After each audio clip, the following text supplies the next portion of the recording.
Well, I guess, let's see if we get copyrighted for this or not.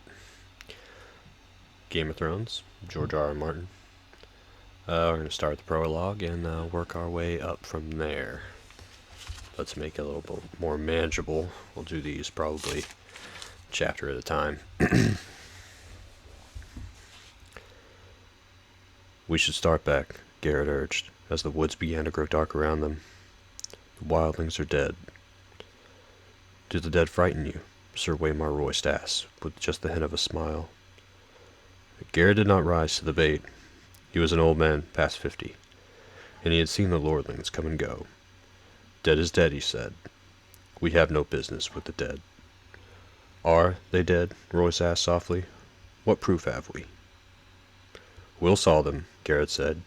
If he says they are dead, that's proof enough for me. Will had known they would drag him into the quarrel sooner or later. He wished it had been later rather than sooner. My mother told me that dead men sing no songs, he put in. My wet nurse said the same thing, Will, Royce replied. Never believe anything you hear at a woman's tit. There are things to be learned even from the dead. His voice echoed, too loud, in the twilit forest. We have a long ride before us, Garrett pointed out. 8 days, maybe 9, and night is falling. Sir Waymar Royce glanced at the sky with disinterest. It does that every day about this time. Are you unmanned by the dark, Garrett? Will could see the tightness around Garrett's mouth, the barely suppressed anger in his eyes, under the thick black hood of his cloak. Garrett had spent 40 years in the Night's Watch, man and boy, and he was not accustomed by being made light of. Yet it was more than that. Under the wounded pride, Will could sense something else in the older man. You could taste it. A nervous tension that came perilously close to fear. Will shared his unease. He had been 4 years on the wall. The first time, he had been sent beyond all the old stories that came rushing back, and his bowels had turned to water. He had laughed about it afterwards. He was a veteran of 100 rangings by now, and the endless dark wilderness in the southern called the Haunted Forest had no more terrors for him. Until tonight. Something was different tonight. There was an edge to this darkness that made his hackles rise. 9 days they'd been riding, north and northwest and north again, farther and farther from the wall, hard on the track of a band of wildling raiders. Each day had been worse than the day that had come before it. Today was the worst of all. A cold wind was blowing out of the north, and it made the trees rustle like living things. All day Will had felt as though something was watching. Something cold and placeable that loved him not. Garrett had felt it too. Will wanted nothing so much as to ride hellbent for the safety of the wall, but that was not a feeling to share with your commander. Especially not a commander like this one. Sir Waymar Royce was the youngest son of an ancient house with too many heirs. He was a handsome youth of 18, gray-eyed and graceful, and as slender as a knife. Mounted on his huge black destrier, the knight towered above Will and Garrett on their smaller garrons. He wore black leather boots and black woollen pants, black moleskin gloves, and a fine supple coat of gleaming black ringmail, over layers of black wool and boiled leather. Sir Waymar had been a sworn brother of the Night's Watch for less than half a year, and no one could say he had not prepared for his vocation, at least insofar as his wardrobe was concerned. His cloak was his crowning glory, sable, thick and black and soft as sin. But he killed them all himself, he did, Garrett told the barracks over wine, twisted their little heads off of our mighty warrior. They had all shared the laugh. It is hard to take orders from a man you laughed at in your cups, Will reflected as he sat shivering atop his garron. Garrett must have felt the same. Mormont said we should track them, and we did, Garrett said. They're dead. They shan't trouble us no more. There's no riding before us. There's hard riding before us. I don't like this weather. If it snows, we should camp by a fortnight getting back. Fuck. If it snows, we could be a fortnight getting back. And snow's the best we can hope for. Ever seen an ice storm, my lord? The lordling seemed not to hear him. He studied the deepening twilight in the half-bored, half-distracted way he had. Will had ridden with the knight long enough to understand that it was best not to interrupt him when he looked like that. "Tell me again what you saw, Will. All the details. Leave nothing out." Will had been a hunter before he joined the Night's Watch. Well, a poacher, in truth. Malisters, free riders, had caught him red-handed in the Malister's own woods, skinning one of the Malister's own bucks, and it had been a choice of putting on the black or losing a hand. No one could move through the woods as silent as Will, and it had not taken the Black brothers long to discover his talent.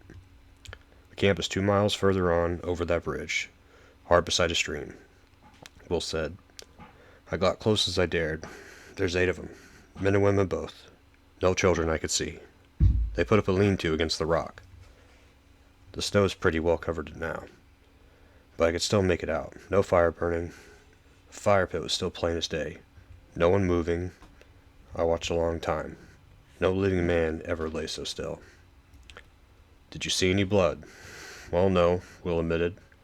"Did you see any weapons?" "Some swords, a few bows. One man had an axe. Heavy looking, double-bladed, a cruel piece of iron. It was on the ground beside him, right by his hand."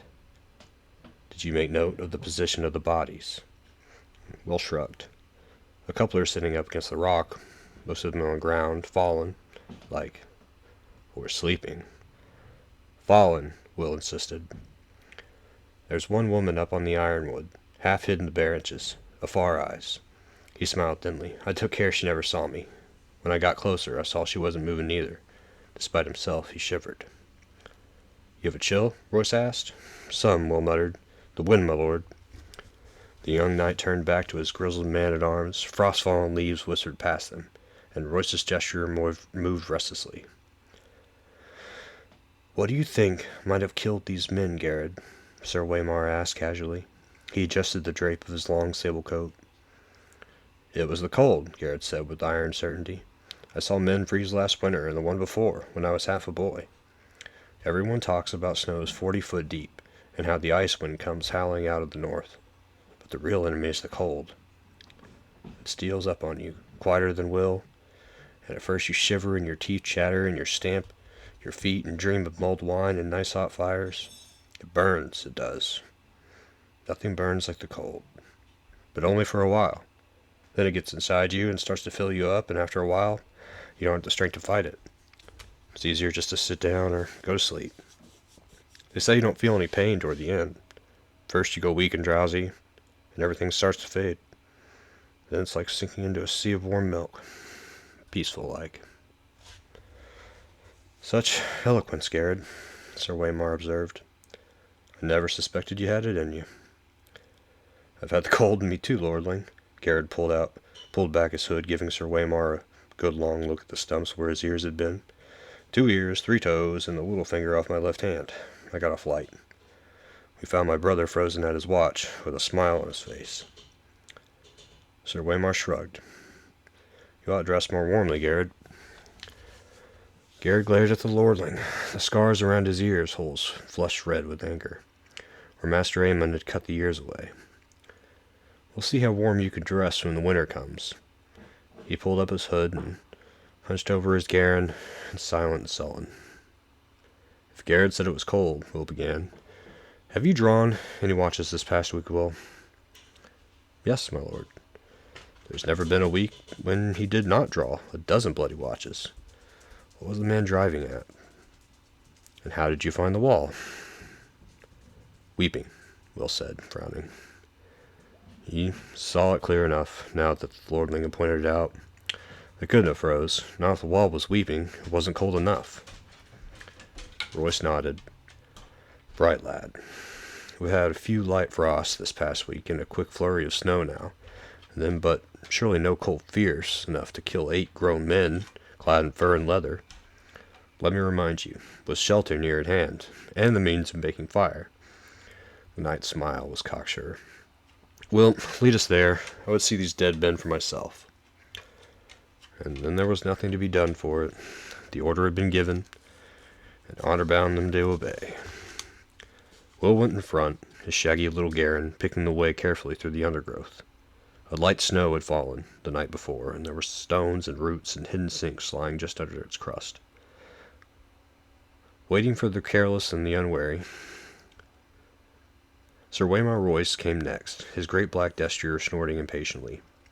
The war horse was the wrong mount for ranging, but try and tell that to the lordling. Garrett brought up the rear, the old man-at-arms muttering to himself as he rode. Twilight deepened. The cloudless sky turned to deep purple, the color of an old bruise, then faded to black. The stars began to come out. A half-moon rose. Will was grateful for the light. "We can make a better pace than this, surely," Royce said, when the moon was full risen. "Not with this horse," Will said. Fear had made him insolent.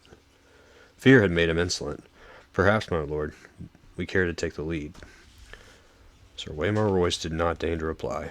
Somewhere off in the wood, a wolf howled. Will pulled his Garen over beneath an ancient gnarled ironwood and dismounted. "Why are you stopping?" Sir Waymar asked. "Best go the rest of the way on foot, my lord. It's just over that ridge."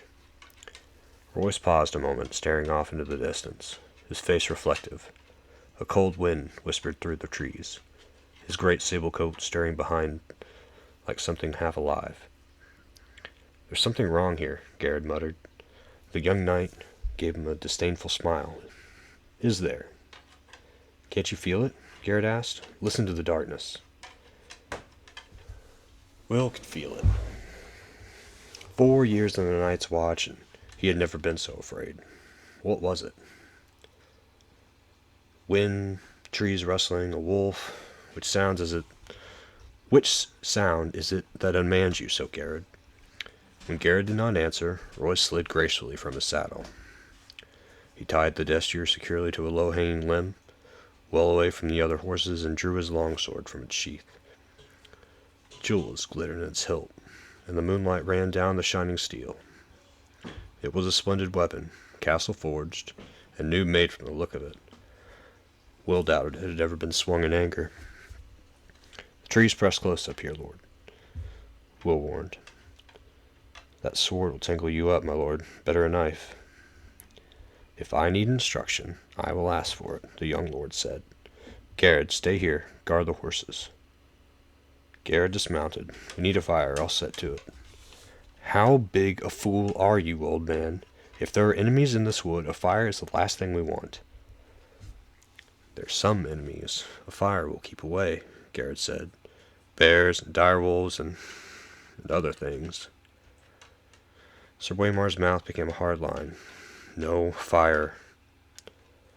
Garrett's hood shadowed his face, but Will could see the hard glitter in his eyes as he stared at the knight. For a moment, he was afraid the older man would go for his sword. It was a short, ugly thing, its grip discolored by sweat, its edge nicked from hard use, but Will would not have given an iron bob for the lordling's life if Garrett pulled it from its scabbard. Finally, Garrett looked down. "No fire," he muttered, low under his breath. Royce took it for acquiescence and turned away. "Let on," he said to Will. "Lead on," he said to Will. Will threaded their way through a thicket, then started up the slope to the low ridge where he had found his vantage point under a sentinel tree, under the thin crust of snow. The ground was damp and muddy, slick footing with rocks and hidden boots to trip you up. Will made no sound as he climbed. Behind him he heard the soft metallic slither of the lordling's ringmail, the rustle of leaves, and muttered curses as reaching branches grabbed at his longsword and tugged on his splendid sable coat. The great sentinel was right there at the top of the ridge, where Will had known it to be, its lowest branches a bare foot off the ground. Will slid in underneath, flat on his belly in the snow and the mud, and looked down on the empty clearing below. His heart stopped in his chest. For a moment he dared not breathe. Moonlight shone down on the clearing, the ashes of the fire pit, the snow-covered lean-to, the great rock, the little half-frozen stream. Everything was just as it had been a few hours ago. They were gone. All the bodies were gone. "Gods!" he heard behind him. A sword slashed at a branch as Sir Waymar Royce gained the ridge. He stood there beside the sentinel, longsword in hand, his cloak billowing behind him as the wind came up, outlined nobly against the stars for all to see. "Get down!" Will whispered urgently. Still recording.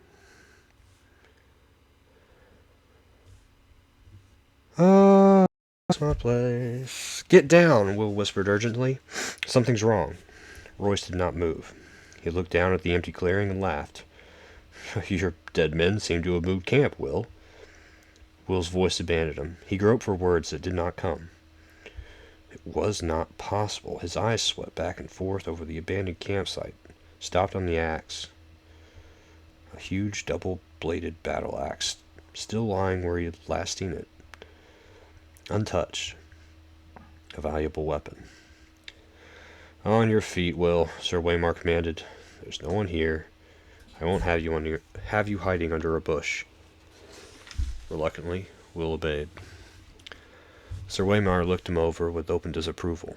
I am not going back to Castle Black a failure on my first ranging. We will find these men. He glanced around. Up the tree. Be quick about it. Look for a fire.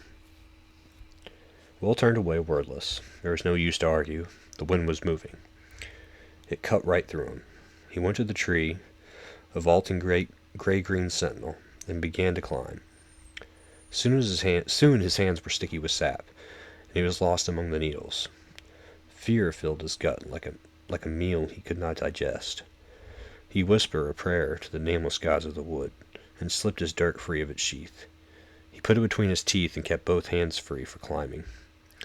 The taste of cold iron in his mouth gave him comfort. Down below, the lordling called out suddenly. Who goes there? Will heard, uncertainly in the challenge. He stopped climbing. He listened. He watched. The woods gave answer.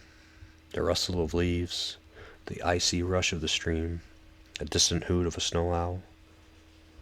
The others made no sound. Will saw movement from the corner of his eye, pale shapes gliding through the wood. He turned his head, glimpsed a white shadow in the darkness, then it was gone. Branches stirred gently in the wind, scratching at one another with wooden fingers. Will opened his mouth to call down a warning, and the words seemed to freeze in his throat. Perhaps he was wrong. Perhaps it had only been a bird, a reflection on the snow, some trick of the moonlight. What had he seen, after all?